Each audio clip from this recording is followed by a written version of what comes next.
ভগবানের বাংময় মূর্তি শ্রীমদ্ ভাগবত মহাপুরাণ জীবের শ্রীচরণে জানাই অনন্ত কোটি সাষ্টাঙ্গ প্রণাম। ঠাকুরের অভেদাত্মা ভগবান ব্যাসদেব এবং তার সুযোগ্য পুত্র ভগবান সুখদেব জিউর শ্রীচরণে জানাই অনন্ত কোটি সাষ্টাঙ্গ প্রণাম। ঠাকুরের অংশ সম্ভূত পরম আদরণীয় সকল বৈষ্ণব ভক্তবৃন্দ তথা সকল বাবা মাদের শ্রীচরণে জানাই অনন্ত কোটি সাষ্টাঙ্গ।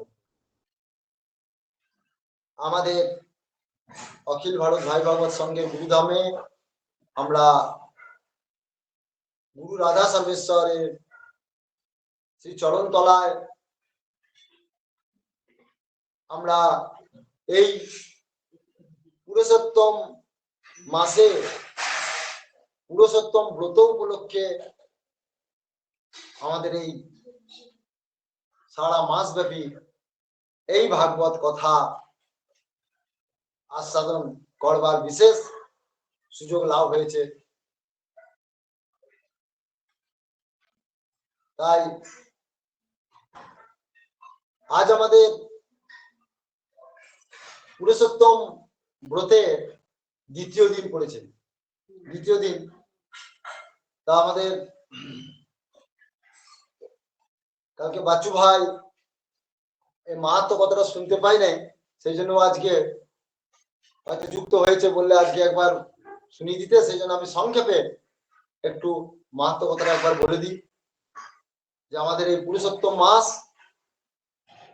মাসের তো অনন্ত মহিমা। কারণ এই মাসটি 3 বছর অন্তর 3 বছর বাদ আসে, অর্থাৎ গত 3 বছর পরে আমাদের এই অধিক মাস বা এই পুরুষোত্তম মাস পড়েছে। তো সেটি কি না,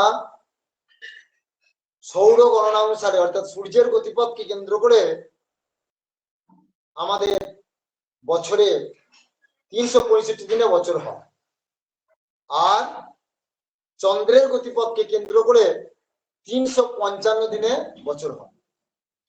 তাহলে চন্দ্র এবং সূর্যের এই যে 10 দিনের ব্যবধান, এই 10 দিনটিকে ব্যালেন্স করবার জন্য অর্থাৎ এই 10 দিনটিকে সামঞ্জস্য করবার জন্য, তাহলে বছরে 12 মাসে 10 দিন যদি এক্সট্রা হয় তাহলে 3 বছরে 30 3 10 30 দিন হয়ে যাচ্ছে। তাহলে সেই সুবাদে ওই 30 দিনে এক মাস হয়। তাহলে আমাদের 12টা মাস বছরে যে থাকে, তাহলে অতিরিক্ত মাস ওই মাসটি হচ্ছে অধিক মাস। 3 বছরে ওই 30 দিন পূর্ণ হয়, সেই জন্য ওই মাসটিকে বলা হয় অধিক মাস, অর্থাৎ 12টি মাসের অধিক, সেজন্য অধিক মাস বলে। আর যেহেতু এই মাসে কোনো পবিত্র দিন ভবিষ্যতে অতীতেও ছিল না, এই যে 30টি দিন যে হয়েছিল 12টি মাসের মধ্যে, এই যে 10 দিন 10 দিন 10 দিন 3 বছরে যে 30টি দিন বেড়েছে, তা সেই সময় অতীতকালে এই মাসে কোনো শুভ কাজ হয় না। যদিও এখনো একটা শ্রেণী আছে, তারা এই মাসটিকে মল মাস বলে। তারা এই মাসের মহিমা না জেনে এটিকে মল মাস বলে।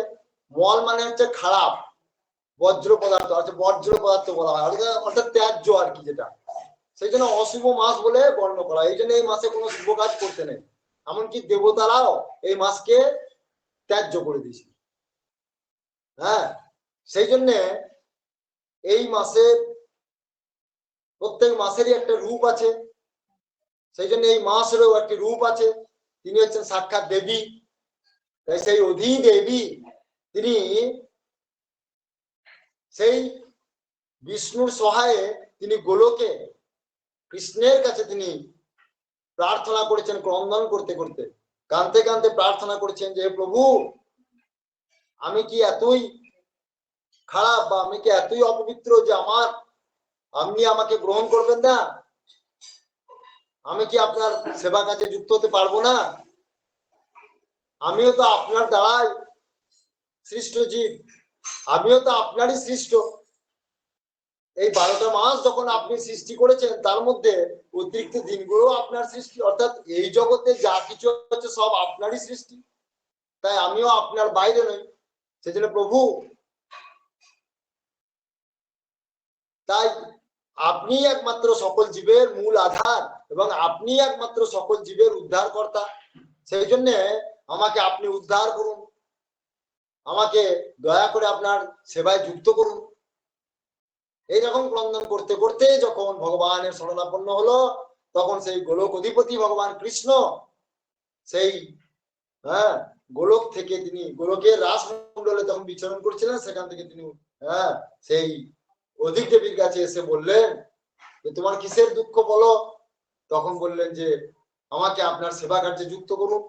তখন ভগবান বললেন যে তুমি কোনো চিন্তা করো না, যে তোমাকে দেবতারা ত্যাগ করতে পারে, কিছু কিছু মনুষ্য ত্যাগ করতে পারে, কিন্তু জেনে রাখো আজ থেকে তুমি আমার নামে পরিচিত হবে জগতে। আমার নাম হচ্ছে পুরুষোত্তম, অর্থাৎ আমার যে গুণ, সমস্ত গুণ তোমাকে অর্পণ করলাম, তোমাকে দান করলাম, অর্থাৎ তুমি আমার স্বরূপ প্রাপ্ত হয়ে গেলে, তুমি আমার স্বরূপ প্রাপ্ত হয়ে গেলে, যেটি আর কোনো মাস পায়নি। তাই তোমাকে যারা অবজ্ঞা করবে তারা আমাকেই, আমার কাছ থেকে বঞ্চিত হবে এবং তারা সারাটি জীবন নরক যন্ত্রণা ভোগ করবে।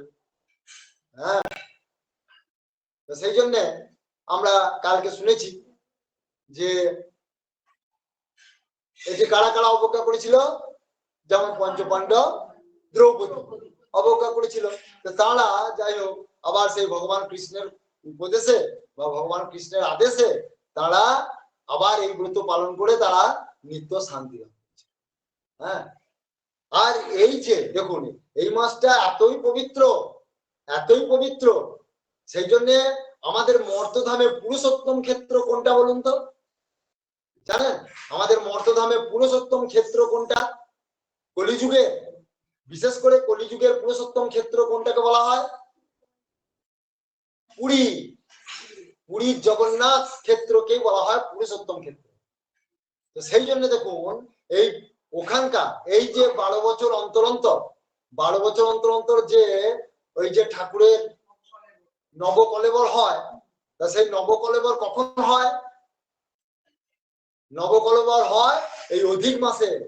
এই পুরুষোত্তম মাস না এলে কখনই নবকলেবর হবে, এবং সেটি আষাঢ় মাসে আসতে হবে। আষাঢ় মাসে যে 12 বছর পরে যে আষাঢ় মাসে এই এই অধিক মাস বা এই পুরুষোত্তম মাসটি পড়বে, তো সেই মাসেই নবকলেবর হবে, অর্থাৎ জগন্নাথের নতুন শরীর হবে। বোঝা গেল? তাহলে এই মাস কত প্রিয়, তাহলে এই মাসে শুভ কাজ করতে নেই। অনেকে বলছেন যে এই মাসে কোনো শুভ কাজ করতে নেই। সব এই মাসে যত শুভ কাজ, ভগবানের পিত্তার্থে সমস্ত কাজ করা যায় এই মাসে। সাক্ষাৎ পুরুষোত্তম এই মাসে প্রতিষ্ঠিত হচ্ছে। আচ্ছা, আর কার আবির্ভাব? ভগবানের আর কোন রূপের আবির্ভাব? আর আর হচ্ছে সাক্ষাৎ নৃসিংহদেবের। সাক্ষাৎ নৃসিংহদেবের বলছেন যে ভগবানের সমস্ত অবতারদের মধ্যে 3টি অবতারকে প্রধান হিসাবে বর্ণনা করা হয়েছে। 3টি। প্রথম হচ্ছেন সাক্ষাৎ বলরাম, দ্বিতীয় হচ্ছে ভগবান রামচন্দ্র, আর তৃতীয় হচ্ছে নৃসিংহদেব। ওই নৃসিংহদেবের আবির্ভাব হচ্ছে এই পুরুষোত্তম মাসে। পুরুষোত্তম মাসে নৃসিংহদেবের আবির্ভাব। তবে সেটি কোন মাসে? সেটি হচ্ছে বৈশাখ মাসে। বৈশাখ মাসে বুদ্ধ পূর্ণিমার পূর্বে চতুর্দশীতে। তাহলে ভগবান জগন্নাথ দেবের পুরুষোত্তম, যে পুরুষোত্তম মাসটা আষাঢ় মাস পড়বে সেই মাসে তার নবকলেবর হবে। আর পুরুষোত্তম মাসের বৈশাখ মাস, যখন ভগবান নৃসিংহদেবের উপর আবির্ভূত হয়েছিলেন সেই সময়টি ছিল এই বৈশাখ মাস, এবং বৈশাখ মাসেই ছিল এই পুরুষোত্তম মাস। তার কারণ কি, প্রমাণ কি? চিন্তা করুন, এই পুরুষোত্তম মাসের কারণেই তাই সেই পুরুষোত্তম ওই দেবীজি যখন ভগবানের কাছে দুঃখ প্রকাশ করছে তখন বলছে তোমার কোনো চিন্তা নাই, বললে যে তোমার মাসে এমন এক ভক্ত, হ্যাঁ এমন এক ভক্তের আবির্ভাব হবে যে সারা জগৎ আদর্শ রূপে, বলে যে তার ভক্তি সারা জগৎ আমাকে অর্পণ করবে, তার ভক্তি। কে সেই ভক্ত? হ্যাঁ ভক্ত প্রহ্লাদ। ভক্ত প্রহ্লাদই হচ্ছে ভক্তির জনক। আমাদের এই যে পৃথিবীতে যে 9 প্রকার ভক্তি, নববিধা ভক্তি, হ্যাঁ নববিধা ভক্তি, নববিধা ভক্তি কে তৈরি করেছেন? প্রহ্লাদ। প্রহ্লাদের পাঠশালা দেখবেন নববিধা ভক্তি তিনি উল্লেখ করেছেন। হ্যাঁ তাই সেই নববিধা ভক্তি জগতে প্রকাশ পেয়েছে প্রহ্লাদের মাধ্যমে। যদিও এই ভক্তি তো অনন্তকাল ধরে চলছে, এ ভক্তি তো অনন্তকাল ধরে চলছে, কিন্তু এই মর্তলোকে বিশেষভাবে প্রচার করেছে কে? প্রহ্লাদ। হ্যাঁ তারই কারণে এই পুরুষোত্তম মাসের আবির্ভাব প্রহ্লাদের কারণে। কি করে না, প্রহ্লাদের বাবা ছিল কে? হিরণ্যকশিপু। আর তার যেটা ছিল কে? হিরণ্যাক্ষ। তাহলে হিরণ্যাক্ষ বধ হলে হিরণ্যকশিপু সেই রাগে সেই ক্রোধে ভগবানকে শত্রুরূপে বরণ করবে, বললে আমার ভাইকে, আমরা বড় ভাইকে অর্থাৎ দাদাকে মেরেছে কৃষ্ণ, তাই তাকে আমি ছাড়বো না, হ্যাঁ তাকে আমি হত্যা করব। সেই জন্য কি করলো, সে শক্তি অর্জন করবার জন্য ব্রহ্মার তপস্যা করতে লাগলো।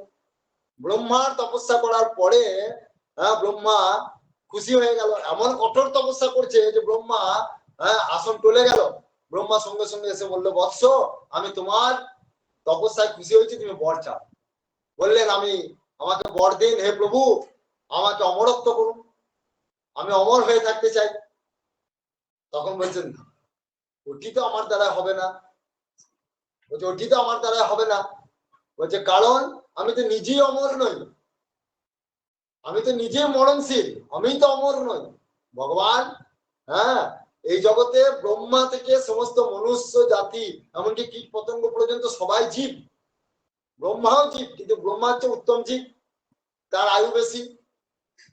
সেই সুবাদে বললেন যে হে বৎস তুমি অন্য বর চাও, কারণ অমরত্ব আমি দিতে পারবো না। তখন চিন্তা করছে অসুরদের বুদ্ধি একটুখানি, হ্যাঁ অসুরদের বুদ্ধি, বলছেন যে অসুরদের জড় বুদ্ধি বেশি হয়। অসুরদের কিরকম, সে ভাবছে যে ব্রহ্মা মধ্যে আমার সঙ্গে ছলনা করছে। ব্রহ্মা কিন্তু সে ভগবান বলে জানে, ব্রহ্মারও যে বাবা আছে সেটা জানে না। ভাবছে ব্রহ্মাই সর্বশ্রেষ্ঠ দেবতা, সৃষ্টি করে এই জগৎ সৃষ্টি করেছে। এখন অসুরদের ধারণা নাই যে কৃষ্ণ তাদেরও সৃষ্টিকর্তা, সেটা জানে না। সেই জন্যই ভাবছে ব্রহ্মা বেটা আমার সঙ্গে ছলনা করছে, তাই আমাকে কায়দা করে আমাকে অমরত্ব চেয়ে নিতে হবে। তাহলে আমাকে এই বর দিন। বললেন কি বলো? বললে যে আমাকে কোনো অস্ত্র শস্ত্র মারতে পারবে না। বলে তথাস্তু। বললেন যে আমাকে দিনে রাতে কখনো মারতে পারবে না। তথাস্তু। ঠিক আছে। বলে আমাকে মেয়ে ছেলে কেউ মারতে পারবে না, মানে পুরুষ স্ত্রী কেউ মারতে পারবে না।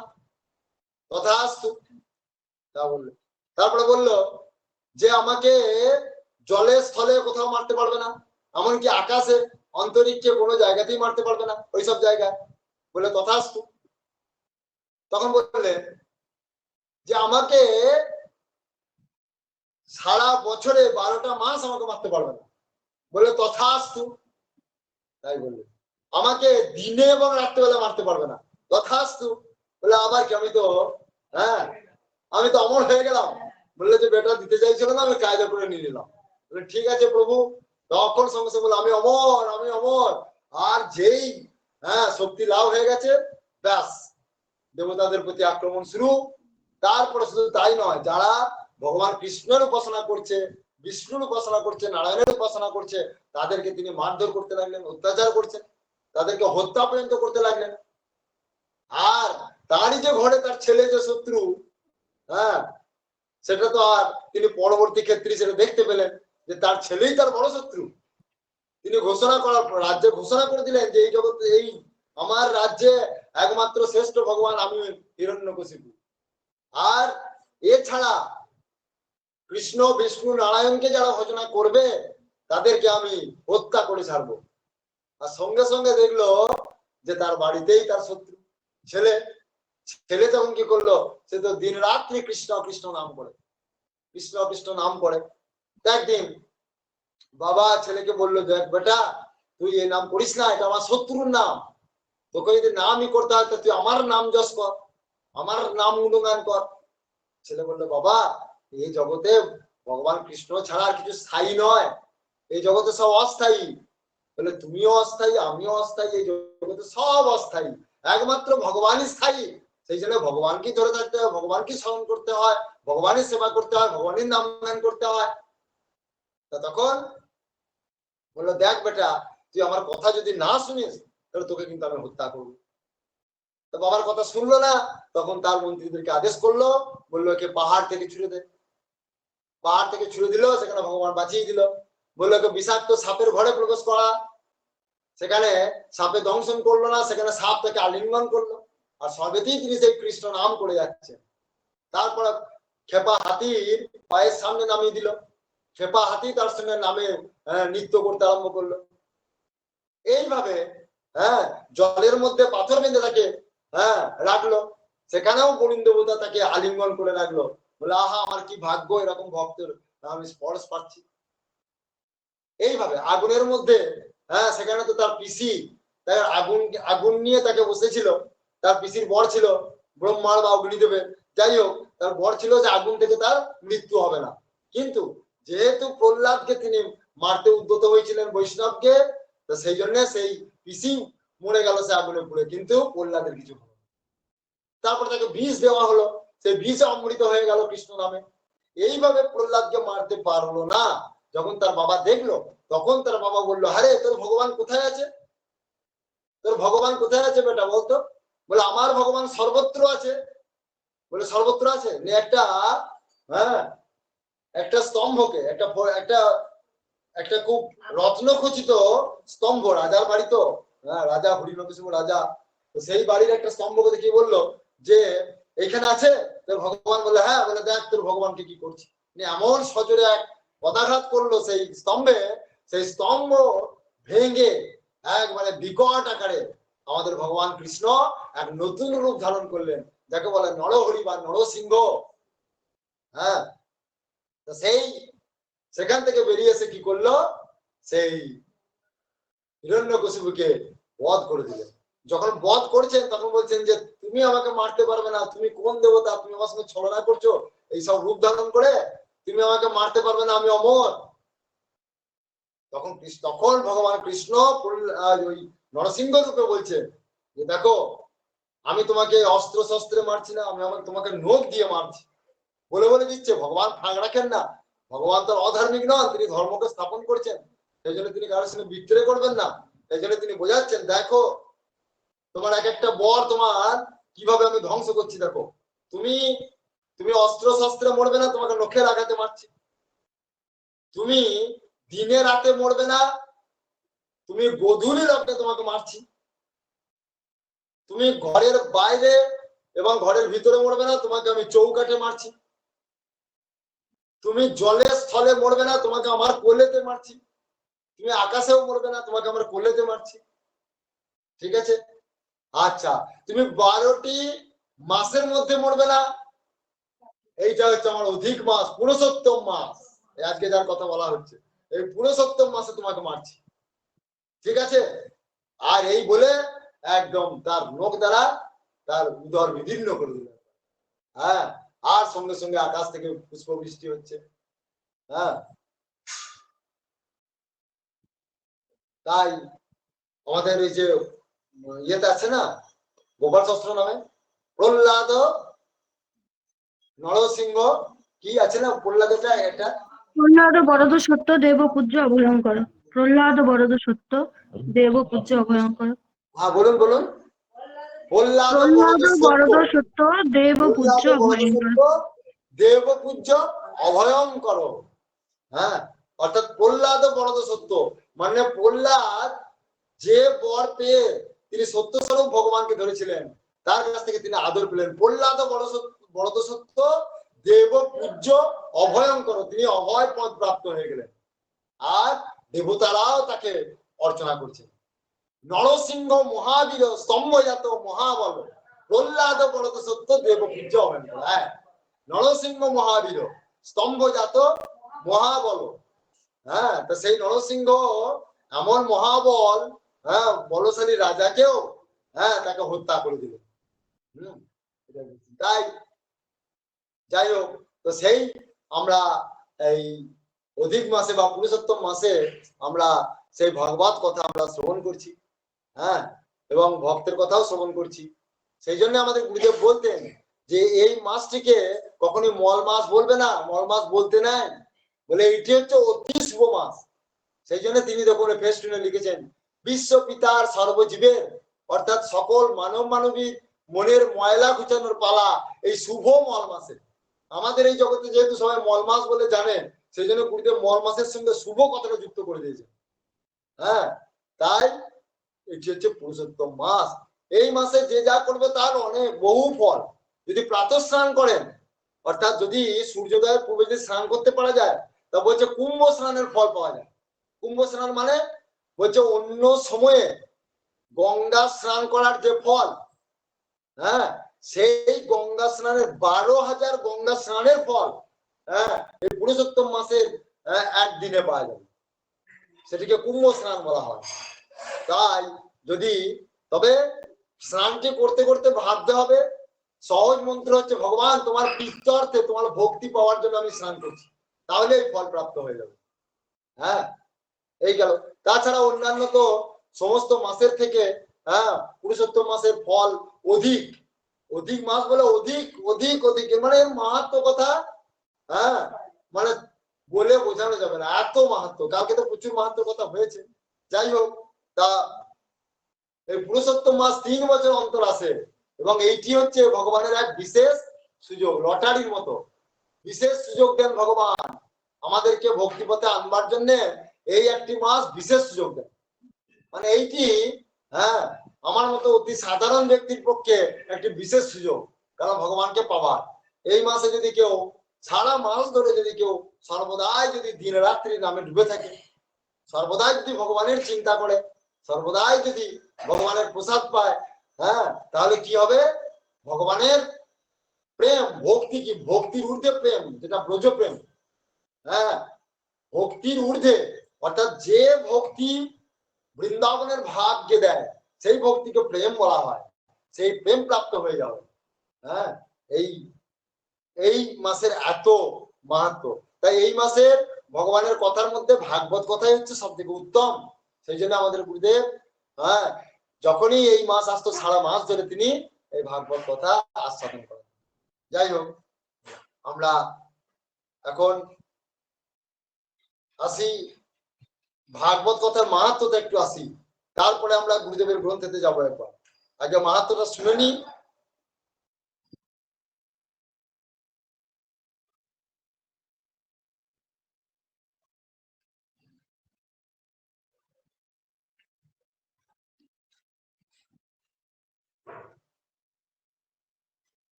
শ্রীমৎ ভাগবত মাহাত্ম্য স্বয়ং ভগবান কর্তৃক ব্রহ্মার প্রতি কথিত। মানে ভগবান এই মাহাত্ম্য কাকে বলছেন? স্বয়ং ব্রহ্মাকে বলছেন, স্বয়ং ব্রহ্মাকে। আচ্ছা, সব এখানে সব শুনতে পাওয়া যাচ্ছে তো? আমাদের ফোনে যারা যুক্ত হয়েছে সব শুনতে পাচ্ছেন তো?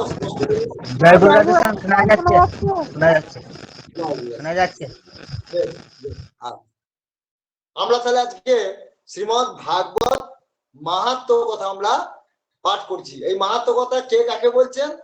ভগবান স্বয়ং ব্রহ্মাকে বলছেন মাহাত্ম্য কথা। কাল আমাদের 6টা মাহাত্ম্য কথা বলেছি, তারপর থেকে আমরা মাহাত্ম্যটা আসছি। 7 নম্বর মাহাত্ম্যতে বলছে যে অর্চয়ন্তি গৃহে নিত্যং শাস্ত্রং ভাগবতং কলৌ আস্ফোটয়ন্তি বলগন্তি তেষাং প্রীতো ভবাম্যহম। বলছেন কলিযুগে যারা নিজেদের ঘরে প্রতিদিন ভাগবত শাস্ত্রের পূজা করে তারা আনন্দিত চিত্তে ভূমণ্ডলে বিচরণ করে এবং কলির থেকে নির্ভয় হয়ে আস্ফালন করে। তাদের উপর আমি সতত প্রসন্ন থাকি, ভগবান বলছেন ব্রহ্মাকে। তাই বলছেন কলিযুগে যারা নিজেদের ঘরে প্রতিদিন ভাগবত শাস্ত্রের পূজা করে তারা আনন্দিত চিত্তে ভূমণ্ডলে বিচরণ করে এবং কলির গ্রাস থেকে তারা মুক্ত হয়ে যায়। হ্যাঁ, এবং সেই সকল ভক্তের প্রতি ভগবান প্রসন্ন থাকেন। 8 নম্বর বলছে যাবৎ দিনানি হে পুত্র শাস্ত্রং ভাগবতং গৃহে তাবৎ পিবন্তি পিতর ক্ষীরং সর্পি মধুদকম।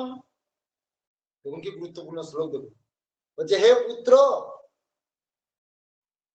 মানুষ যতদিন পর্যন্ত তার ঘরে ভাগবত শাস্ত্রকে রক্ষা করে, মানে সযত্নে রক্ষা করে, তারপরে দেখুন কি বলছে, তার পিতৃপুরুষগণ ততদিন পর্যন্ত দুধ, ঘি, মধু ও স্বাদু পানীয় পান করে।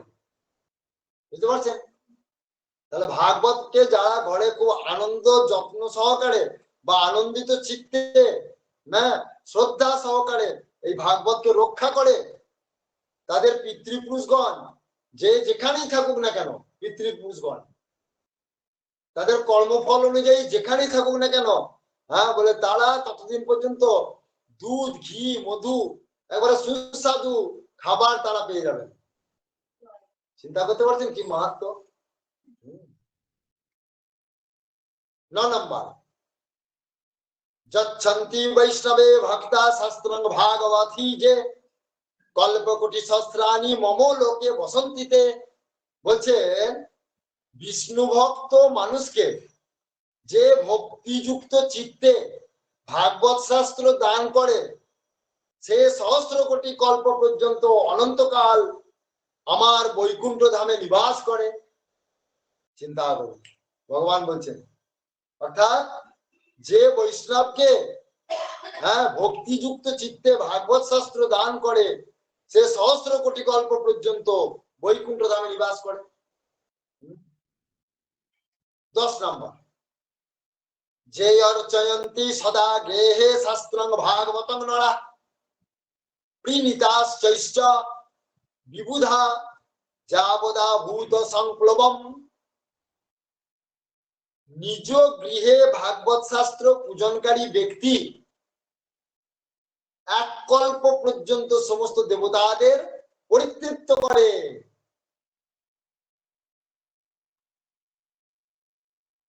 এগারো নম্বর অর্থাৎ সেই ঘরেতে দেবতারা আসে যেখানে তারা ভাগবতকে যারা রক্ষা করে সেই ঘরে পর্যন্ত দেবতারা সেখানে অবস্থান করে। 11 নম্বর শ্লোকার্থং শ্লোক পাদং বা বরং ভাগবতং গৃহে শতপথ সহস্রৈশ্চ কি মনৈ শাস্ত্র সংগ্রহী। বলছেন নিজ গৃহে ভাগবতের অর্ধ বা 1/4 শ্লোকও যদি থাকে তবে তার কাছে অন্যান্য শত সহস্র গ্রন্থের সংগ্রহ তুচ্ছ। চিন্তা করুন, বুঝতে পারলেন? যদি অর্ধ শ্লোকও যদি কোনো ঘরে একটা টুকরো যদি পড়ে থাকে, ঘরের মধ্যে যদি সযত্নে রাখা থাকে, তার কাছেও হ্যাঁ অন্যান্য শত সহস্র গ্রন্থ তুচ্ছ।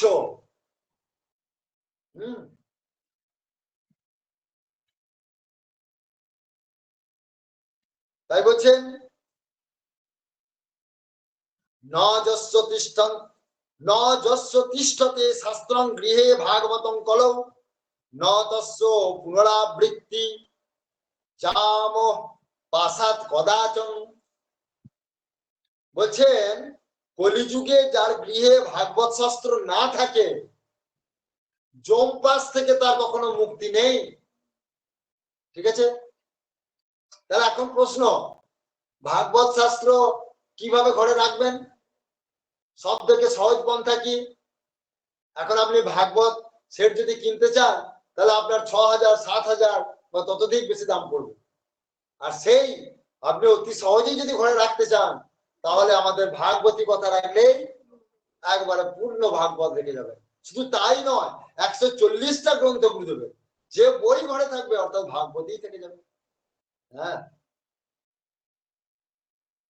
কথং স বৈষ্ণব জ্ঞেয়ং শাস্ত্রং ভাগবতং কলৌ গৃহে ন তিষ্ঠতে যস্য সপচাদধিক হিস। বলছে এই কলিযুগে যার গৃহে ভাগবত শাস্ত্র নেই তাকে কি বৈষ্ণব বলা যায়? সে তো চণ্ডালেরও অধম। দেখুন, যার গৃহে এই ভাগবত শাস্ত্র নেই বললে তাকে বৈষ্ণব বলা যায় না, সে চণ্ডালেরও অধম। তারপরে শ্লোকে বলছে সর্বেশানাপি লোকে সকর্তব্য শাস্ত্র সংগ্রহ বৈষ্ণবস্তু সদা ভক্তা তুষ্টতর্থং মম পুত্রক। হে লোকেশ ব্রহ্মা, বৎস, আমার নিত্য সন্তুষ্টির জন্য সর্বেশ্বর সর্বেশ্বর বিনিময়েও মানুষের বৈষ্ণব শাস্ত্রের সংগ্রহ করা উচিত। মানে বলছেন যে আমাকে সন্তুষ্টি করবার জন্য আমার বাড়িতে সর্বস্ব কিছু বিক্রি বাটা করেও ভাগবত শাস্ত্রকে আমার ক্রয় করতে হবে, মানে সংগ্রহ করতে হবে, এই কথা বলছেন। অর্থাৎ ভাগবতকে গ্রহণ করবার জন্য কোনোভাবে কোনো অবহেলা করা যাবে না। যত কষ্টই হোক সংসারে, কষ্ট করেও আমাদের না খেয়েও না দেও ভাগবত শাস্ত্রকে আগে আমাদের নিতে হবে, গ্রহণ করতে হবে। ঠিক আছে, আজকে এই কয়েকটাই থাক, আবার আগামীকাল বাকি মাহাত্ম্যগুলো পড়ব। হ্যাঁ, এখন আমরা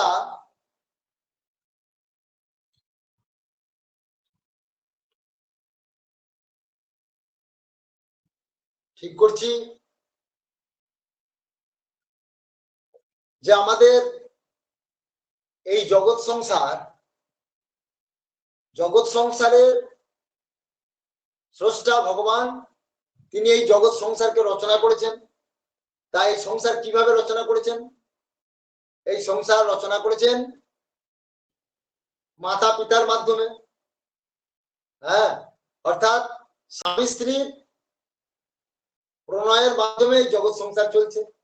অর্থাৎ গৃহস্থগণ, মা বাবারা বা স্বামী স্ত্রী, তারা এই সংসারের মধ্যে থেকে কিভাবে ভগবানকে ভক্তি করে তারা আদর্শ গৃহী হতে পারবে, সেই কথা আমাদের গুরুদেব তার বইয়ে লিখেছেন, আদর্শ গৃহী রূপরেখা। এটিও ভাগবতের অন্তর্গত, ভাগবতের নির্যাস, কালকেই বলেছি। তাই আমরা একটু একটু করে এই মাসটা চেষ্টা করব যে আমরা এই ভাগবতী কথার মধ্যে আমাদের এই আদর্শ গৃহী রূপরেখা একটু করে আস্বাদন করতে। তারপর যদি সময় পাই তো মূল ভাগবত থেকে আমরা প্রথম স্কন্ধ থেকে কয়েকটা করে শ্লোক আমরা পরপর আস্বাদন করব। ঠিক আছে? তাই প্রথমে গুরুদেবের একটি দোহা আগে বলে নি।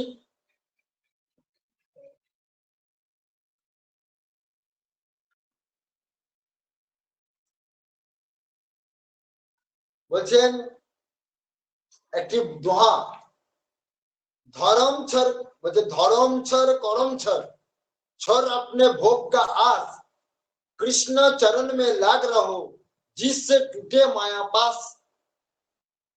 মর্মার্থ হচ্ছে ধর্মকর্মের মূল উদ্দেশ্য হইল কৃষ্ণ সেবা। তাহা যদি না হয় তবে কিসেরই বা ধর্ম, কিসেরই বা কর্ম? চিন্তা করুন, আমরা সংসারে কর্মই করি আর ধর্মই করি, সবের মূল কিন্তু কৃষ্ণ সেবা। এটাই গুরুদেব লিখছেন, কৃষ্ণ ভক্তি ধর্মের মূল কথা। সবই পুংসাং পরৌ ধর্ম যত ভক্তির অধ্যক্ষ যে ভাগবত। তাই তাহা যদি না থাকে, অর্থাৎ ধর্মকর্ম করিয়াও যদি শ্রী ভগবত ভক্তি না হয়, তবে সেই ধর্ম সেই কর্ম ত্যাগ করাই ভালো। দেখুন স্পষ্ট করে বলে দিয়েছেন, চিন্তা করতে পারছেন? বলছেন যে সকল ধর্ম আর যে সকল কর্ম করে যদি কৃষ্ণের ভক্তি লাভ না হয়, সেই ধর্মকে সেই কর্মকে ত্যাগ করাই ভালো। নিজের ভোগেরও আশা করিতে নাই, যদি সে ভোগ ধর্মমূলক না হয়। কারণ কৃষ্ণ ভক্তি লইয়াই সংসার করার উদ্দেশ্য। সংসার করার উদ্দেশ্য কৃষ্ণকে ভুলিয়া নয়। সেজন্যে ধর্ম যায় যাক, কর্ম যায় যাক, কৃষ্ণ চরণে লাগিয়া থাকাই হইল মানব জীবনের লক্ষ্য।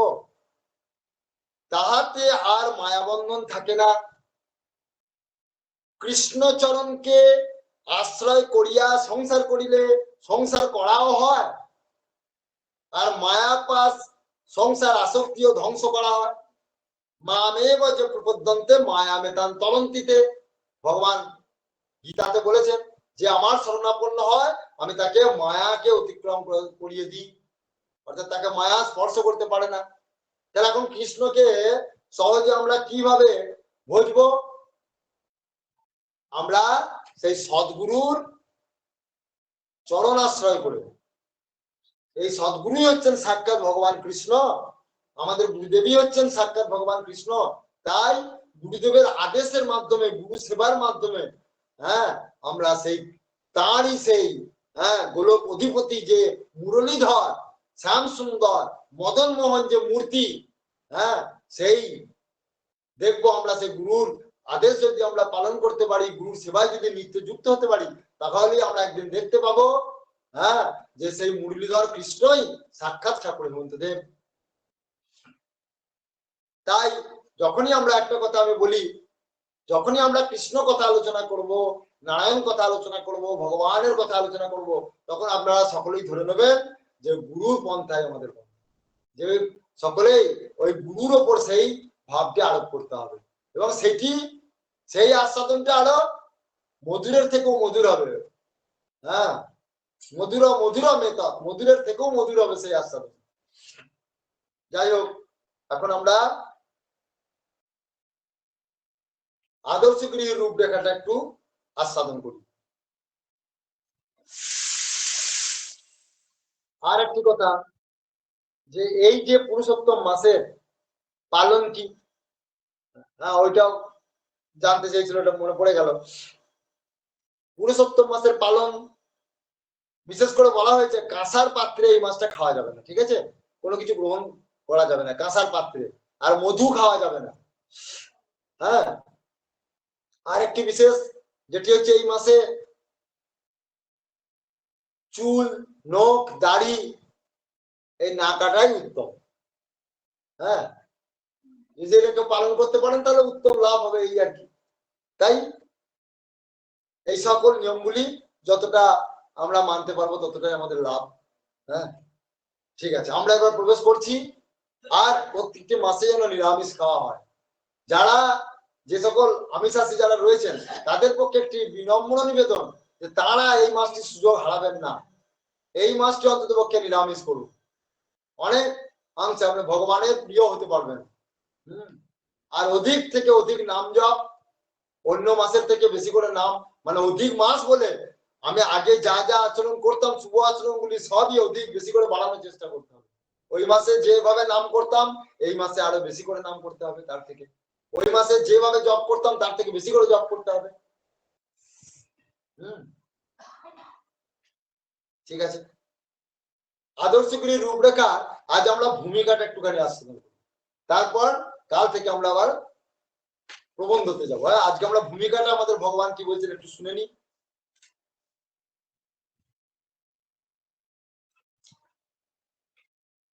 প্রাক কথন, বইটির নাম হচ্ছে আদর্শ গৃহীর রূপরেখা। আমাদের তো সকল বাবা মাদের নিয়ে আমাদের কারবার।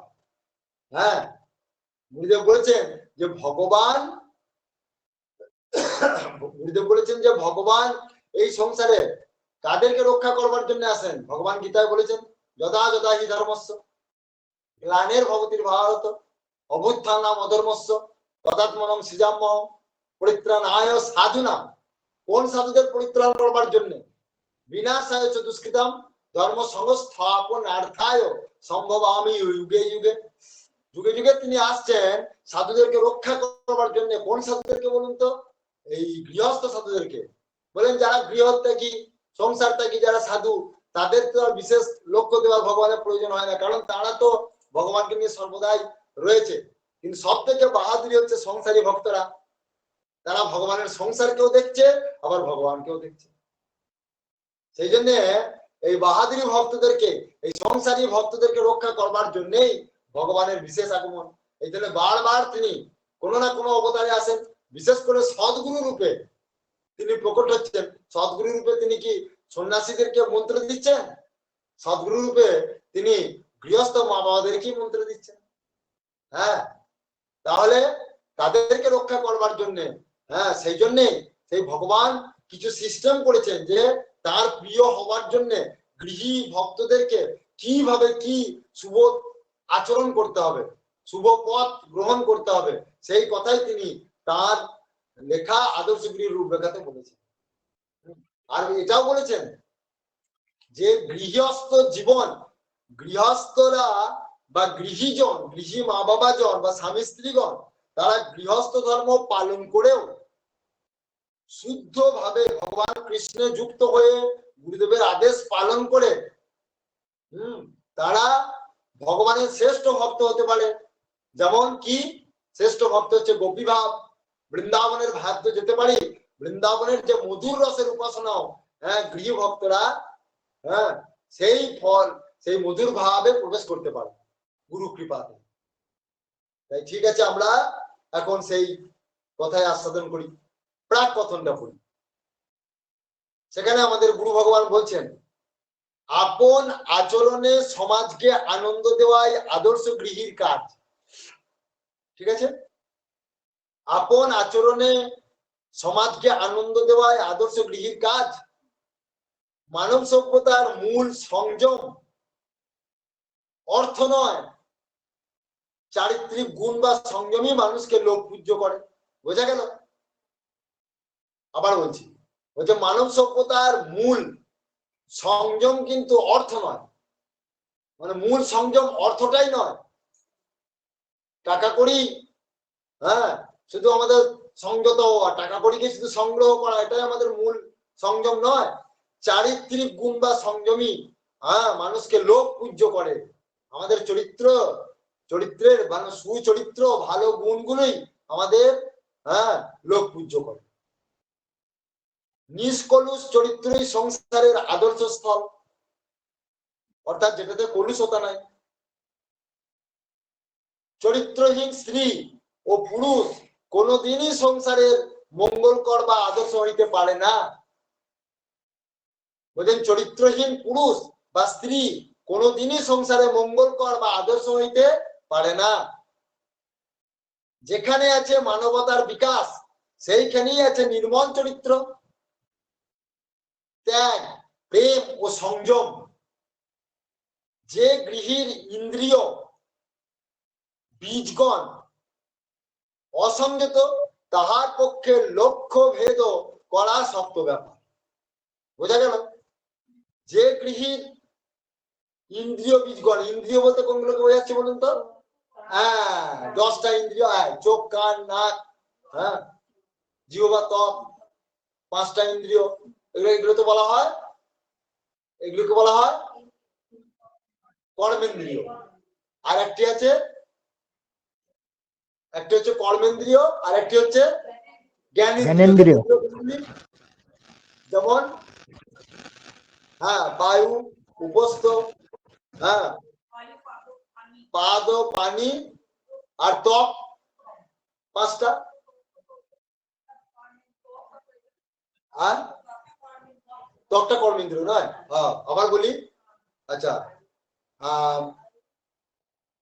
বায়ু, পাদ, পানি, পানি মানে হাত, বায়ু, পাদ, পানি, উপস্থ আর বাক, বাক, হ্যাঁ, বাক, কথা, হ্যাঁ, পানি, এই গেল 5টা। আর 5টা হচ্ছে কর্মেন্দ্রিয়। তাহলে 5 5 10টা হয়ে গেল, হ্যাঁ, মোট হচ্ছে 10টি ইন্দ্রিয়। হ্যাঁ, তাই বলছেন যে এই ইন্দ্রিয়গুলি যদি অসংযত থাকে তার পক্ষে লক্ষ্য ভেদ করা শক্ত ব্যাপার। লক্ষ্য ভেদ মানে ভগবানকে পাওয়া। হ্যাঁ, এই যেখানে তারপরেই বলছেন লক্ষ্য হইল সেই সমাজ শরীর ভগবান, তাহার সন্তোষের জন্যই আমাদের সংসার করা, ভগবানকে খুশি করার জন্যই আমাদের সংসার করা, এটাই বলছেন। এই সংসার সংযম ও নিয়ম রূপ সমতার সৌধ। হ্যাঁ, তাই সংসারে যদি ওই সমতা ভূমি না থাকে তবে সংসার সৌধ কখনোই দাঁড়াইতে পারে না। যে সংসার বা সমাজ উশৃঙ্খল, বিধি নিষেধ বিবর্জিত, যে সমাজে সংযম বলিয়া কোনো জিনিসই নাই, সে সমাজ বা সংসার পর্বত গাত্রস্থিত সৌধের ন্যায় অল্পেতেই ভাঙ্গিয়া পড়ে। অর্থাৎ পাহাড়ের গায়ে যদি ভর থাকে তো সেই বাড়ি খুব তাড়াতাড়ি ধ্বংস হয়ে যাবে। হ্যাঁ, সেটা আলগা হয়ে যায়। সেরকম আমাদের সংযমবিহীন জীবনযাপন, হ্যাঁ, আমাদের ধ্বংসের পথকেই পরিষ্কার করে। তাই ভারতীয় সমাজ বা গৃহীর জীবনযাপন ত্যাগ সংযমের উপর দণ্ডায়মান।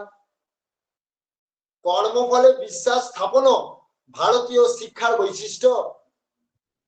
সেজন্য ভারতীয় সংসার জীবনে নানাবিধ বিপর্যয় বিশৃঙ্খলা দেখা দিলেও ভারত আজও সমহিমায় প্রতিষ্ঠিত।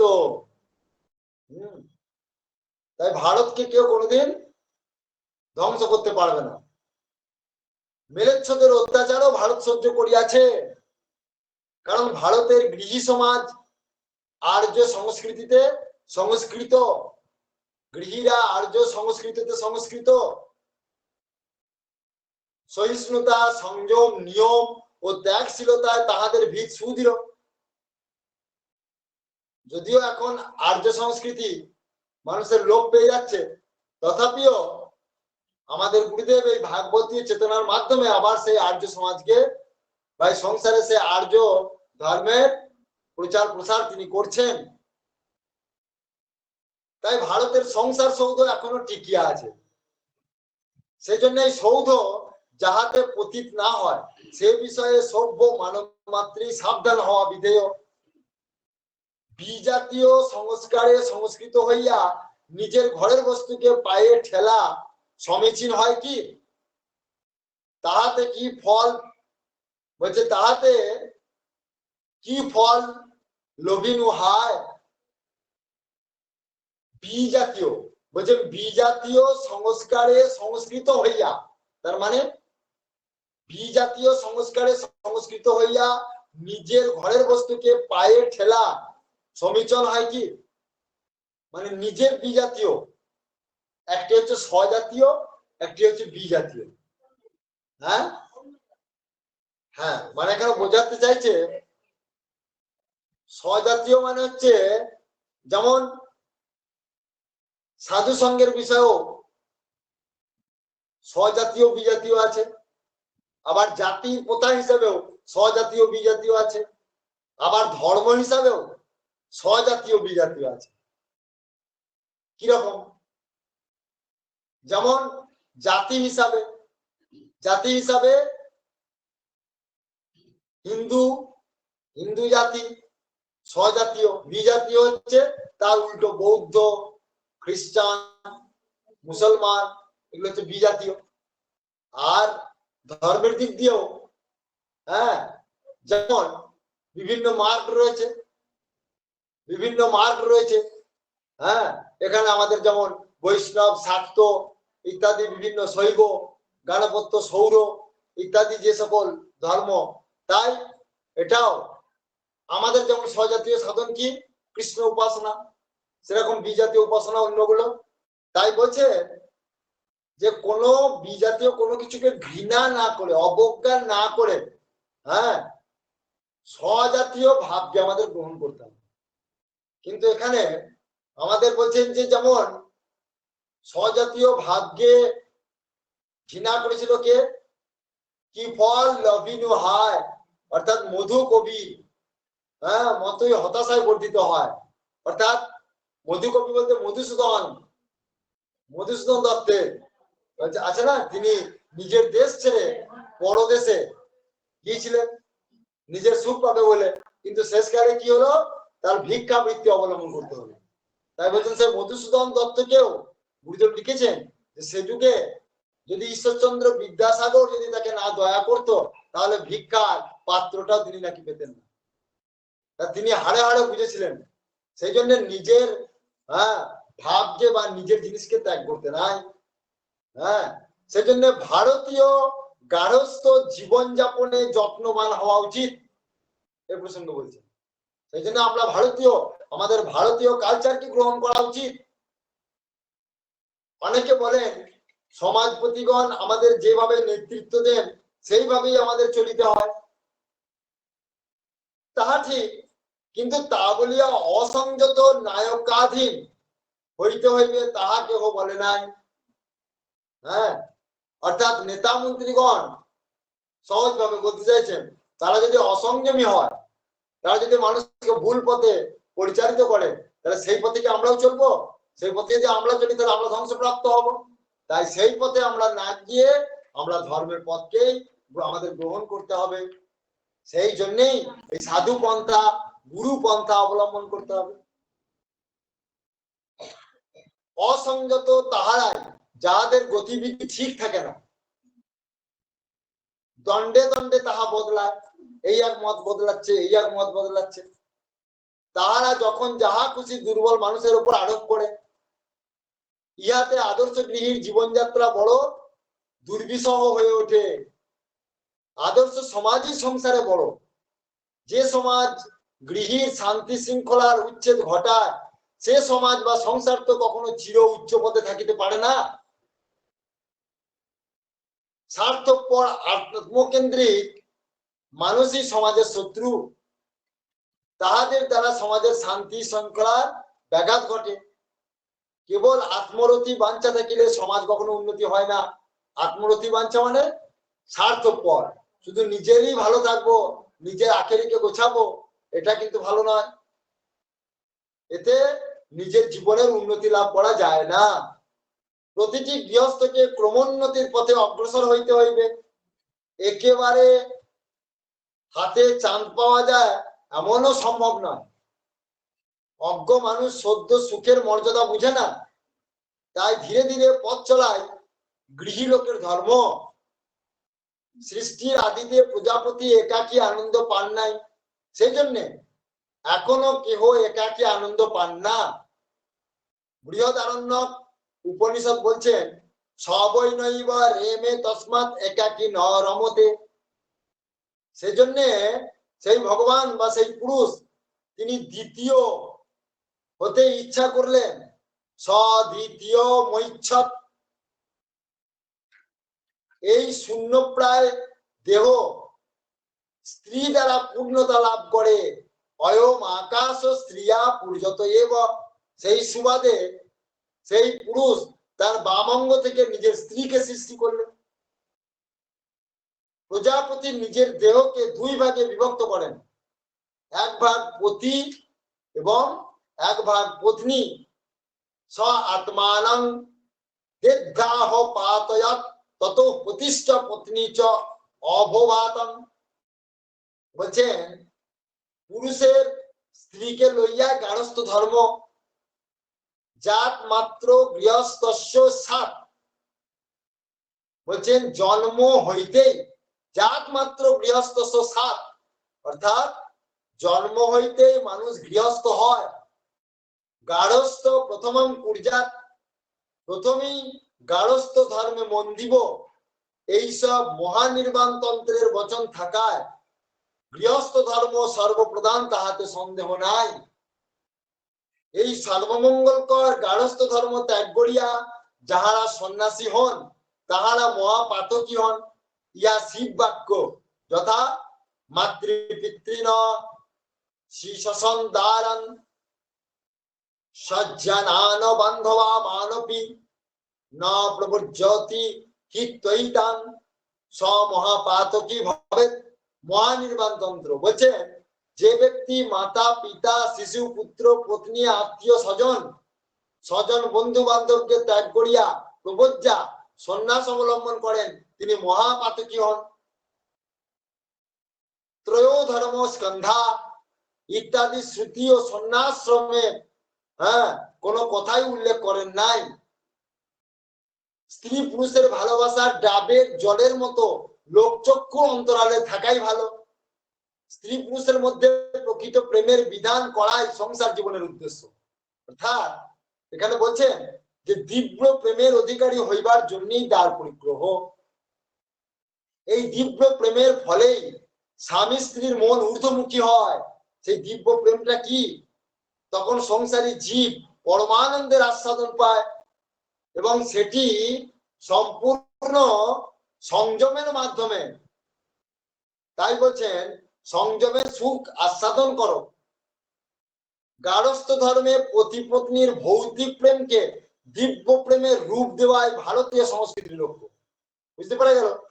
ভৌতিক প্রেমকে দিব্য প্রেমে, দিব্য প্রেম মানে ভগবত প্রেম, আধ্যাত্মিক, অর্থাৎ ভগবানের প্রেম প্রাপ্তির জন্যই স্বামী স্ত্রীর উপাসনা। কিন্তু বহির্মুখী মানবের তাহাতে অনেক বাধা।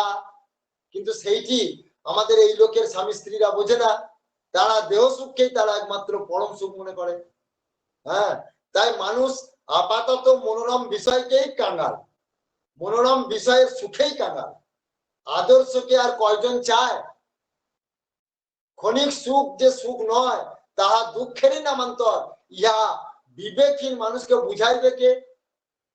এই পবিত্র গার্হস্থ্য ধর্মে ভাবিত মানুষ দিব্য প্রেমের অধিকারী হন ও শ্রী ভগবত আনন্দ লাভ করেন।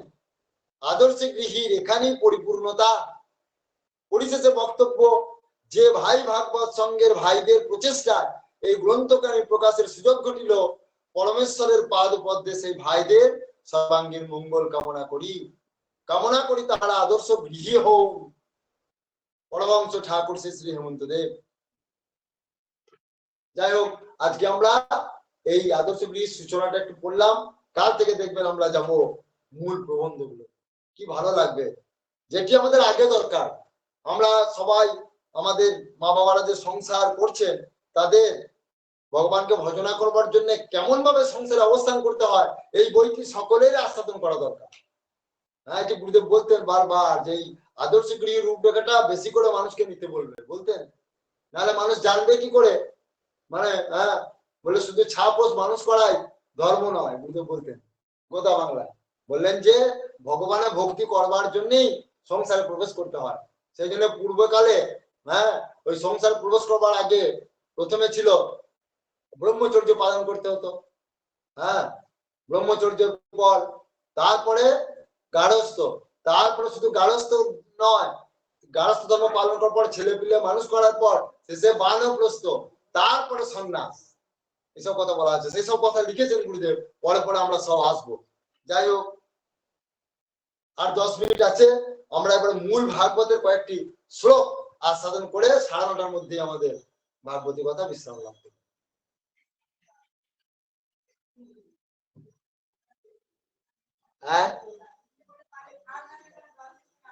ও এটা একটু ফাস্ট আছে না, তাই তো? 10 মিনিট ফাস্ট আছে, তাহলে একটু চলবে। আচ্ছা ঠিক আছে, আপনাদের অসুবিধা না হলেই হলো, ভক্তদের যেন না আসে।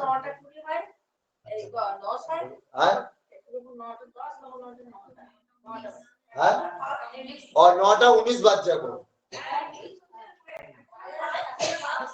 আগে ফার্স্ট ছিল না?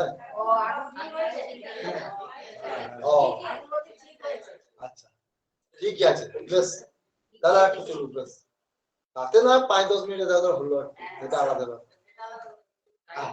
টাইমটা একদম ঠিক আছে, বেশ ঠিক আছে। আজ আমরা পড়ছি শ্রীমদ্ ভাগবতম মাহাত্ম্যম প্রথম অধ্যায়। প্রথম অধ্যায়ে প্রথম শ্লোক, যেটি দেবর্ষি নারদের ভক্তির সঙ্গে সাক্ষাৎকার। অর্থাৎ দেবর্ষি নারদ তিনি ভক্তি দেবীর সঙ্গে সাক্ষাৎকার করছেন এই প্রবন্ধটি। তো সেখানে আমরা একটি করে শ্লোক পড়ি, হ্যাঁ, কয়েকটা তো আস্বাদন করি। প্রথম শ্লোক বলছেন সচ্চিদানন্দ রূপায় বিশ্ব উৎপত্তাদি হেতবে তাপত্রয় বিনাশায় শ্রীকৃষ্ণায় বয়ং নমঃ। 1 নম্বর শ্লোক। এই শ্লোকের অর্থ বলছেন যিনি জগতের উৎপত্তি, স্থিতি ও লয়ের হেতু এবং আধ্যাত্মিক, আদি দৈবিক ও আদি ভৌতিক এই ত্রিতাপ বিনাশক সেই সচ্চিদানন্দ স্বরূপ ভগবান শ্রীকৃষ্ণকে আমরা প্রণাম করি। ঠিক আছে, আমার সঙ্গে সঙ্গে শ্লোকটি সবাই বলুন তো, সবাই বলুন, জোরাত করে বলুন। সচ্চিদানন্দ রূপায় বিশ্ব উৎপত্তাদি হেতবে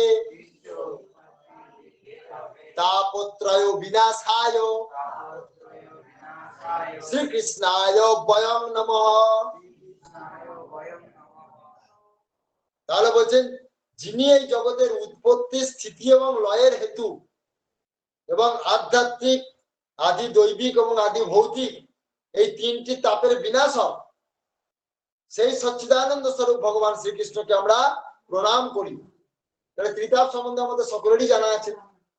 এই ত্রিতাপ থেকে আমাদের কেউ মুক্তি পায় না, কিন্তু একমাত্র এই ভগবানই আমাদের মুক্তি দিতে পারে। সেই জন্য সেই ভগবানকে আমরা নমস্কার করি। দ্বিতীয় শ্লোক জং প্রবজ্জন্ত মনুপেতম পেতকৃতং দ্বৈপায়নো বিরহ কাতরো আজুহাব পুত্রেতি তন্ময়তয়া তরব অভিনেদু স্তং সর্বভূত হৃদয়ং মুনিমানতোস্মি। অর্থাৎ ব্যাসপুত্র সুখদেবের তখনও উপনয়ন সংস্কার হয়নি, অর্থাৎ তখনও পর্যন্ত পৈতে হয়নি। কার? সুখদেবের। অর্থাৎ তার লৌকিক বৈদিক সমস্ত কর্মানুষ্ঠান বাকি। এমতো অবস্থায় তিনি সন্ন্যাস গ্রহণের সংকল্প নিয়ে একাই গৃহত্যাগে উদ্যোগী হয়েছেন।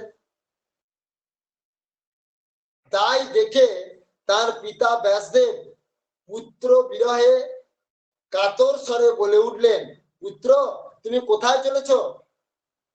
সেই সময় তন্ময় হওয়ার ফলে বৃক্ষরাজি সুখদেবের হয়ে উত্তর দিয়েছিল, এরূপ সর্বভূত হৃদয় স্বরূপ সুখদেব মুনিকে আমরা প্রণাম করি। তার 2 নম্বর শ্লোক হলো সেখানে সুখদেবকে প্রণাম জানানো হচ্ছে কিনা ব্যাসদেব পুত্র সুখদেব যখন আবির্ভাব হওয়ার সঙ্গে সঙ্গে তিনি কি করলেন, ওই সন্ন্যাস হয়ে তিনি বেরিয়ে চলে যাচ্ছেন, মায়া শূন্য হয়ে বেরিয়ে চলে যাচ্ছেন। আর তখন তার পিতা ব্যাসদেব পুত্র বিরহে হা পুত্র তুমি কোথায় চলেছো করে তার পিছনে পিছনে ছুটছেন সেই পুত্রকে আটকাবার জন্য। কিন্তু সেই পুত্র যেহেতু মায়া শূন্য, সেই জন্যে তিনি সেই সংসারের মায়া ত্যাগ করে তিনি গভীর জঙ্গলে তিনি সেই ভগবানকে ভজনা করবার জন্য চলেছেন। সেই সুখদেবকে আমরা প্রণাম করি। 3 নম্বর সৌনক উবাচ অজ্ঞান ধান্ত বিধ্বংস কোটি সূর্য সমপ্রভ সুতাখ্যায়ী কথা সাধন মম কর্ণ রসায়নম। ও এটা 4 নম্বর হয়ে গেল। 3 নম্বর শ্লোক, এটা 4 নম্বর শ্লোক। সৌনক উবাচনা এর আগে আরেকটি শ্লোক আছে, এটা আমার 4 নম্বর শ্লোক পড়া হয়ে গেল। 3 নম্বর শ্লোকটা পড়ি। নৈমিষে সুতম আসিন নমোভিবাদ্য মহামতিম কথামৃত রসাস্বাদ কুশলৌ সৌনক বুভৃত। অর্থাৎ একদা ভগবত কথামৃত রস আস্বাদন কুশল মুনিবর সৌনক নৈমিষারণ্য ক্ষেত্রে বিরাজমান মহামতি সুতকে নমস্কার করে জিজ্ঞাসা করলেন। অর্থাৎ বলছেন এটি কোথায়? সেই নৈমিষারণ্য তীর্থে, যেখানে ভগবত কথামৃত অর্থাৎ এই ভাগবত কথা রস আস্বাদন করবার জন্য মুনিবর সৌনক মুনি, যেখানে 88,000 ঋষিদের প্রতিনিধিত্ব করেছিলেন। সেই সৌনক মুনি সেই মহামতি সুতকে নমস্কার করে তিনি জিজ্ঞাসা করলেন। কি জিজ্ঞাসা করলেন সেটার পরের শ্লোকে বলছি। এখানে একটি কথা দেখুন, খুব খুব গুরুত্বপূর্ণ কথা, যে এই যে সৌনক মুনি, সৌনক মুনি কে জানেন? এই সৌনক মুনি বললেন যে ওখানে 88,000 ঋষি, ওই ভাগবতী কথা শুনছেন। তার পূর্বে তো সুখদেব গোস্বামীজি পরীক্ষিত মহারাজের মাধ্যমে 60,000 ঋষিকে শুনিয়েছিলেন। আর এখানে সৌনক মুনির মাধ্যমে সুত গোস্বামীজি 88,000 মুনিকে এই ভাগবত কথা শোনাচ্ছিলেন। কিন্তু কি আশ্চর্যের বিষয় দেখুন, ভাগবত কেমন বিষয়! ভাগবত যে সকলকে বড় করে, ভাগবতকে আস্বাদন করলে যে প্রকৃতই ভগবানের শুদ্ধ ভক্ত হওয়া যায়, ভগবানের প্রিয় হওয়া যায়, তার একটি বড় উদাহরণ হচ্ছে এই সুত গোস্বামী। সুত গোস্বামী হচ্ছেন শূদ্র জাত, তিনি জাতিতে ছিলেন শূদ্র। আর এখানে সৌনক মুনি, এই সৌনক মুনি কিন্তু ওই 88,000 ঋষিদের মধ্যে সব থেকে শ্রেষ্ঠ জ্ঞানী। বুঝুন, শ্রেষ্ঠ জ্ঞানী হচ্ছে সৌনক মুনি। এবং সেখানে আরো জ্ঞানী ব্যক্তি রয়েছে যাদের বয়স 10,000 বছরেরও বেশি। তারা কায়াকল্প করে অবস্থান করেন। কায়াকল্প বোঝেন তো? মানে শরীরকে যোগের মাধ্যমে শরীরকে পরিবর্তন করে নতুন শরীর ধারণ করে 10,000, 20,000, তা ততোধিক বেশি তারা ওই শরীরকে ধারণ করে আছে। এবং এই সকল ঋষিরা, সেখানে বহু জ্ঞানী ঋষিরা, তারা সমস্ত বেদ শাস্ত্র তাদের কণ্ঠস্থ। এবং সেই সমস্ত ঋষিদের মধ্যে সব থেকে জ্ঞানী হচ্ছে সৌনক মুনি। আর এদিকে সুত গোস্বামীজি কিন্তু বহু শাস্ত্র বিদ নন। সুত গোস্বামী কিন্তু বহু শাস্ত্র অধ্যয়ন করেননি। সুত গোস্বামী কেবলমাত্র তার গুরু ব্যাসদেবের কাছে এবং তার শিক্ষাগুরু সুখদেবের কাছে কেবলমাত্র এই ভাগবত কথা আস্বাদন করেছে। চিন্তা করুন। তো তাতেও তিনি অত জ্ঞানী ব্যক্তিদের কাছে তিনি প্রণম্য হয়ে গেছেন। কি করে? না, যখন ওই নৈমিষারণ্যতে এই 88,000 ঋষিরা দেশের মঙ্গল করবে বলে তারা বিরাট যজ্ঞের আয়োজন করেছে। সেই যজ্ঞে আয়োজন করার পর সেই যজ্ঞ কার্য সমাধান করেছেন, তথাপি এই বিশ্বে শান্তি আনতে পারেননি। তখন তারা বিষাদগ্রস্ত হয়ে যায়। আর ঠিক সেই সময়ে ওই যজ্ঞস্থলে সুত গোস্বামীজি প্রবেশ করেছেন। সেই সুত গোস্বামীকে দেখে তখন সেই সৌনক মুনি বললেন, হে প্রভু, এতক্ষণ আমাদের মনে হচ্ছে আমরা যে এই গোটা জগতের মঙ্গলকর কার্য করতে চলেছি, তো সেই কার্য আমাদের শান্তি লাভ করতে পারেনি। এখন আপনাকে কাছে পেয়েছি, এখন আপনাকে দেখে খুব আনন্দ হচ্ছে। এবং আপনি আমাদের সেই মঙ্গল বিধান করুন। তখন তাহলে বলছেন, কেন এই কথা কেন বললেন? এত জ্ঞানী ব্যক্তি, তারা কি জানেন না? তারা তো এত শাস্ত্র বিশারদ, কিন্তু তারা জানেন ভালোভাবেই যে এই সুত গোস্বামীজি তিনি সেই ব্যাসদেব এবং সুখদেবের নিত্য সঙ্গ করে সেখানে ভাগবত আস্বাদন করেছেন। অর্থাৎ ইনি নিত্য শান্তি প্রদান করতে পারেন। ইনার মুখে কথা শোনা, ইনার মুখে ভগবত কথা শুনলে আমরা অবশ্যই আমরা নিজেরা শান্তি পাবো এবং জগৎকেও শান্তির পথ দেখাতে পারবো। সেই জন্যই তাহলে সেই সুত গোস্বামী, এবং ওখানের মধ্যে সর্ববয়কনিষ্ঠ হচ্ছে সুত গোস্বামী। সব থেকে কম বয়স সুত গোস্বামীজি। একবারে ছোট্ট ছেলে। তখন তার বয়স হয়তো খুব বেশি হলে এখানে বর্ণনা করা হচ্ছে খুব বেশি, ওই 20 বছর থেকে 22 বছরের মধ্যে। তো সেই কনিষ্ঠ হয়ে তাকে উচ্চ আসন দিয়ে তাকে সকলেই স্তব করলেন। এই যে স্তব করছেন, সৌনক উবাচ অজ্ঞান ধান্ত বিধ্বংস কোটি সূর্য সমপ্রভ সুতাকাহি কথাসারং মম কর্ণ রসায়নম। 4 নম্বর শ্লোক বলছেন, সৌনক বলছেন, হে সুত গোস্বামী, অজ্ঞান অন্ধকার দূরীকরণে আপনার জ্ঞান কোটি সূর্যের সমান প্রভাবময়। চিন্তা করুন, কোটি সূর্যের সময় আপনার আপনার জ্ঞান। আপনি আমাদের কর্ণের দীপ্তি বিধানকারী অমৃত স্বরূপ সার গর্ব কথা বলুন, আপনাকে বারবার আপনার প্রণাম জানাই। চিন্তা করুন।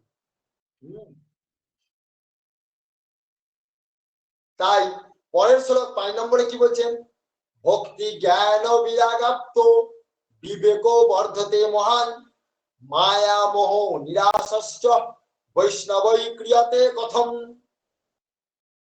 অর্থাৎ ভক্তি জ্ঞান ও বৈরাগ্য দ্বারা লভ্য মহান বিবেকের বিকাশ কি করে হয়, এবং বৈষ্ণবগণ সর্বপ্রকার মায়া মোহ থেকে নিজেদের কি করে মুক্ত করেন, এগুলি সব কিন্তু প্রশ্ন করছেন কে? সৌনক মুনি। কাকে? সুত গোস্বামীকে। ভক্তি জ্ঞান এবং বৈরাগ্য দ্বারা লভ্য মহান বিবেকের বিকাশ কি করে হয়, এবং বৈষ্ণবগণ সর্বপ্রকার মায়া মোহ ত্যাগ করে নিজেদেরকে কিভাবে ভগবত পথে উন্নীত করতে পারে, তার উত্তর আপনি দেন প্রভু। 6 নম্বর শ্লোক, ইহ ঘোরে কলৌ প্রায় জীবশ্চা সুরতাঙ্গত ক্লেশা ক্রান্তস্য তস্যৈব শোধনে কিং পলায়নম। অর্থাৎ এই ঘোর কলিকালে জীব প্রায়শই আসুরি স্বভাব পেয়েছে, নানাবিধ ক্লেশে ক্লিষ্ট, নানাবিধ ক্লেশে ক্লিষ্ট, অর্থাৎ কষ্ট পাচ্ছে। এই জীবকে পরিশুদ্ধ করবার সর্বশ্রেষ্ঠ উপায় কি? বুঝা গেল? এই ঘোর কলিকালে জীব প্রায়শ আসুরি স্বভাব। আসুরি স্বভাব অসুরের বর্ণনা আমরা আগেই পেয়ে গেছি সেই হিরণ্যকশিপুর মাধ্যমে। তাই বলছেন সবাই আমরা আসুরি স্বভাব, মানে আমাদের মধ্যে অহংকার, আমাদের মধ্যে ইন্দ্রিয় তাড়না, ভোগ প্রবৃত্তি আমাদের সবসময় জাগরিত হচ্ছে, স্বার্থপরতা, হিংসা প্রবণতা এসব বাড়ছে আমাদের। তাই বলছেন এগুলো থেকে আমরা খুব কষ্টও পাচ্ছি, এগুলো করে তো আমরা সুখে নাই। তাই এ থেকে পরিশুদ্ধ হবার উপায় কি প্রভু? তারপর 7 নম্বর শ্লোক, শ্রেয়সাং যদ ভবেচ্ছয়ং পাবনানাং চ পাবনম কৃষ্ণ প্রাপ্তি করং সস্যৎ সাধনং তদ বদাধুনা। অর্থাৎ হে সুত, আপনি এমন কোন শাশ্বত সাধন পথের সন্ধান দিন যা সর্বাপেক্ষা কল্যাণকারী এবং পবিত্রকর, আর যার দ্বারা ভগবান শ্রীকৃষ্ণকে পাওয়া যায়। 8 নম্বর, চিন্তামণি লোক সুখম সুরাদ্রু স্বর্গ সম্পদম প্রযচ্ছতি গুরপ্রীত বৈকুণ্ঠং যোগী দুর্লভম। খুব গুরুত্বপূর্ণ শ্লোক, মন দিয়ে শুনুন। 8 নম্বর শ্লোকে বলছেন চিন্তামণি কেবলমাত্র লৌকিক সুখই দিতে পারে। চিন্তামণির কাছে বলে না যে যা চায় তাই পায়। সেই চিন্তামণি কোন সুখ দেয়? এই লৌকিক জগতের, এই জড় জগতে, আমরা যে জগতে বাস করছি এই জগতের সুখ চিন্তামণি আমাদের দিতে পারে। আর কল্পবৃক্ষ বড়জোর স্বর্গীয় সম্পদ দিতে পারে। কল্পবৃক্ষ আমাদের স্বর্গ পর্যন্ত পাইয়ে দিতে পারে। তার উপরে কিন্তু স্বর্গ কিন্তু আপনাকে মোক্ষ দিতে পারবে না, স্বর্গ আপনাকে বৈকুণ্ঠ দিতে পারবে না, স্বর্গ আপনাকে আর কল্পতরু আপনাকে শিবলোকও দিতে পারবে না, দেবী লোকও দিতে পারবে না, বিষ্ণু লোকও দিতে পারবে না, আর গোলোকও দিতে পারবে না, অর্থাৎ বৃন্দাবনও দিতে পারবে না। শুধুমাত্র স্বর্গ সুখ প্রদান করতে পারে কে? কল্পতরু বৃক্ষ। আর চিন্তামণি কি দিতে পারে? লৌকিক, মানে তিনি কিন্তু আবার স্বর্গীয় সুখ দিতে পারবেন না, মানে স্বর্গে নিয়ে যেতে পারবেন না, এই জগতের জিনিস পাওয়া যাবে চিন্তামণি। হ্যাঁ, কিন্তু গুরুদেব প্রসন্ন হলে, কিন্তু গুরুদেব যদি প্রসন্ন হন, ভগবানের যোগী দুর্লভ নিত্য বৈকুণ্ঠ ধাপ নিতে পারেন। প্রেম সে বলো জয় গুরু রাধে শ্যাম, বলো শ্রী গুরু মহারাজ জিউ কি, পরমহংস ঠাকুর হেমন্তদেব জিউ কি, সুখদেব ভগবান কি, ব্যাসদেব ভগবান কি। চিন্তা করুন, সুত গোস্বামী জিউ কি। তাই বলছেন যে, তাহলে 8 নম্বর শ্লোকটা কত গুরুত্বপূর্ণ, যে গুরু যদি প্রসন্ন হন তাহলে যোগী দুর্লভ, মানে যোগীরা বহু তপস্যা করে, কঠিন তপস্যা করেও যেটা পায় না সেটা কিন্তু গুরু প্রীত হলে পায়। এই জন্য যারা যোগী, যারা দেখুন, এই জন্য মহাত্মা বিজয় কৃষ্ণ গোস্বামী বলেছেন, যারা সদ্গুরুর আশ্রয়ে থাকেন, সদ্গুরুর আদেশ পালনে যারা রত, বললেন তাদেরকে, তারা খুব সহজেই ভগবানকে প্রাপ্ত হতে পারে, যেটা বহু বহু যোগীদের যারা সম্ভব হয় না। যোগীরা খুব কষ্ট করে উপাসনা করছে, প্রচুর নিয়ম কানুন পালন করে তারা উপাসনা করছে, তথাপি তারা সদ্গুরুর পদ প্রাপ্ত না হওয়ার জন্য তারা ভগবানকে পাওয়াটা তাদের পক্ষে খুব কঠিন হয়ে পড়ে।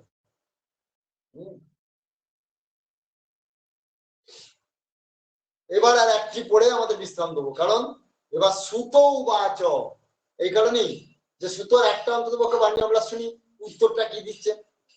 এইবারে এতক্ষণ পর্যন্ত সৌনক মুনি প্রশ্নগুলো করে গেলেন, এইবারে সুত উবাচ, সুতমুনি এইবারে কি উত্তর দিচ্ছেন।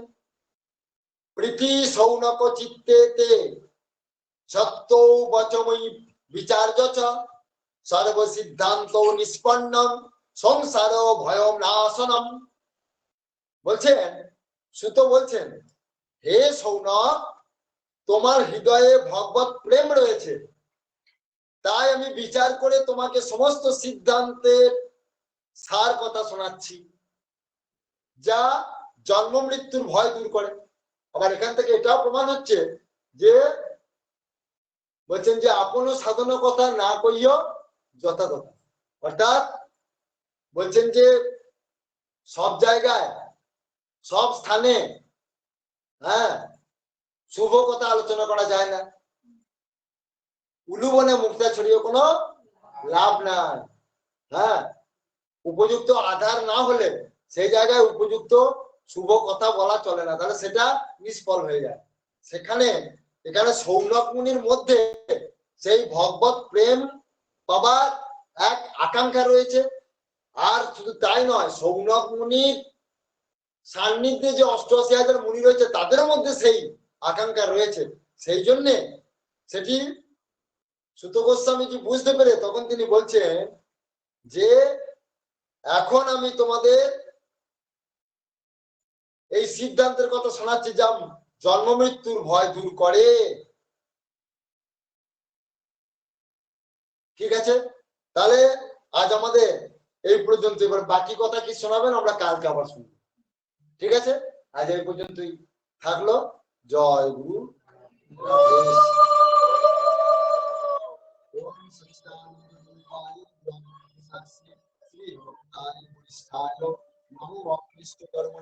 नमो विप्रवरेण्याय जनसंग हिताय च शुभ बुद्धि प्रदात्रे च तस्मै नित्यं नमो नमो हेमन्ताय नमस्तुभ्यं गुरावति कुचक्षुषे प्रियाय प्राणनाथाय प्राणरामाय ते नमो नमो राधां रसस्वरीं रम्मं कनकभूषणं भूषितं विकोभानुसुतां देवीं तन्नमामि हरिप्रियां। हे कृष्ण करुणा सिंधु दीनबन्धो जगत्पते गोपेश गोपिकान्त राधाकान्तो नमस्ते। राधां कृष्ण सर्वाङ्गै कृष्णं राधा सर्विनं कलात्मानं निकुञ्जस्थं रूपं सदा भजे। जय गुरु राधे श्याम, जय गुरु राधे श्याम, जय गुरु राधे। এবার আমরা 4টি শ্লোক এবার আস্বাদন করে নিই। হ্যাঁ, তারপর আমরা 1 মিনিট কাল একটু রাধে শ্যাম করে আমাদের সবাই মিলে জোড়হাত করে এই 4টি মূল শ্লোকগুলি আমরা একবার আস্বাদন করি। অহো মেবাসো মেবাগ্রে নান্নাজ্জৎ সৎসৎপরম পশ্চাদহং যদিতচ্চ जो अवशिष्येत स अस्माहं रीते अर्थं यत् प्रतीयते न प्रतीयते चात्मनि तद् विद्याध्यात्मनो माया यथा भासो यथा तमो यथा महान्ति भूतानि भूतेषु उच्चवचेषु मनो प्रविष्टानि प्रविष्टानि तथा तेषु न तिस्सहम् एतावदेव जिज्ञासं तत्तु जिज्ञासनात्मनो अन्यया व्यतिरेकभ्यां यत्सत् सर्वत्र सर्वदा गुरुवार्पणमस्तु राधा कृष्णार्पणमस्तु गुरुवार्पणमस्तु राधा कृष्णार्पणमस्तु गुरुवार्पणमस्तु राधा कृष्णार्पणमस्तु जय गुरु राधे श्याम राधे श्याम राधे श्याम श्याम श्याम राधे राधे राधे कृष्ण राधे कृष्ण कृष्ण कृष्ण राधे राधे राधे श्याम राधे श्याम राधे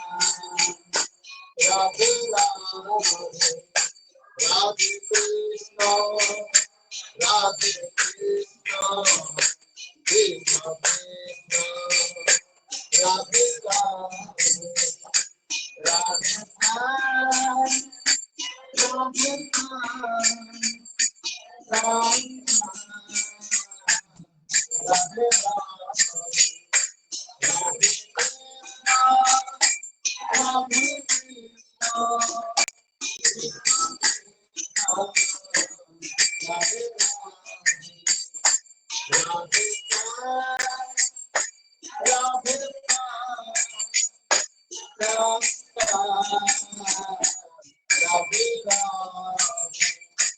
राधे कृष्ण राधे कृष्ण कृष्ण कृष्ण राधे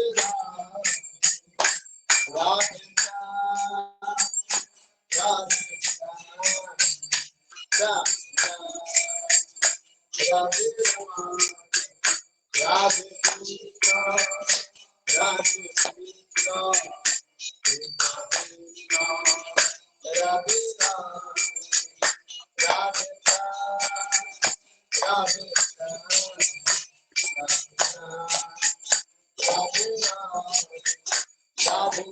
श्याम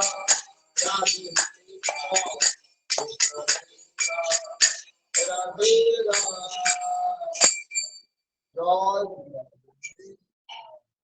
बोलो श्री गुरु महाराज जी की परमहंस ठाकुर श्री हेमंत देव जी की भगवान श्री हेमंत देव जी की अखिल भारत भाई भगवत संघ की अखिल भारत लौलना मंगल संघ की गुरुधाम की राय रामचंद्र गुरुकुलाश्रम की हेमंत आश्रम की माता उमा शशि देवी की पिता काशी भूषण देव की श्री निम्बार का सत्य भगवान की निम्बोदीप धाम की निम्बोग्राम की नवद्वीप धाम की श्री चैतन्य महाप्रभु श्री नित्यानंद प्रभु की श्री वृंदावन धाम की श्री वृंदावन धाम की पुरुषोत्तम मास की पुरुषोत्तम व्रतों की पुरुषोत्तम भगवान की श्रीमद् भागवत महापुराण की भागवत महापुराण की श्रीमद् भागवत गीता की ठाकुर मंत्र में लिखित सकल ग्रंथावली की ठाकुर ठाकुर ठाकुर मंत्र में लिखित सकल ग्रंथावली की चार वैष्णव संप्रदाय की चारों धाम की जय सकल वैष्णव भक्तवृंद की हरिनाम संकीर्तन की राधेश्याम महानाम संकीर्तन की श्री वृंदावन जुगल महामंत्र राधेश्याम महानाम संकीर्तन की जय जय श्री राधा गोविंद प्रमानंदे हरि हरि बोल हरि हरि बोल हरि हरि बोल जय जुगल किशोर प्रमानंदे हरि हरि बोल हरि हरि बोल हरि हरि बोल जय श्री गुरु हेमंत देव प्रमानंदे हरि हरि बोल हरि हरि बोल हरि हरि बोल जय गुरु राधे श्याम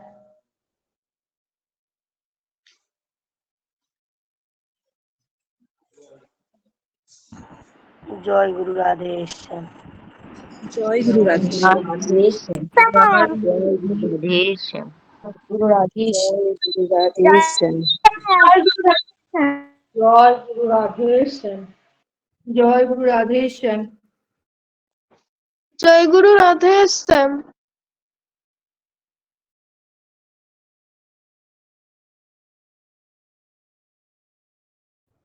জয় গুরু রাধেশ্যাম।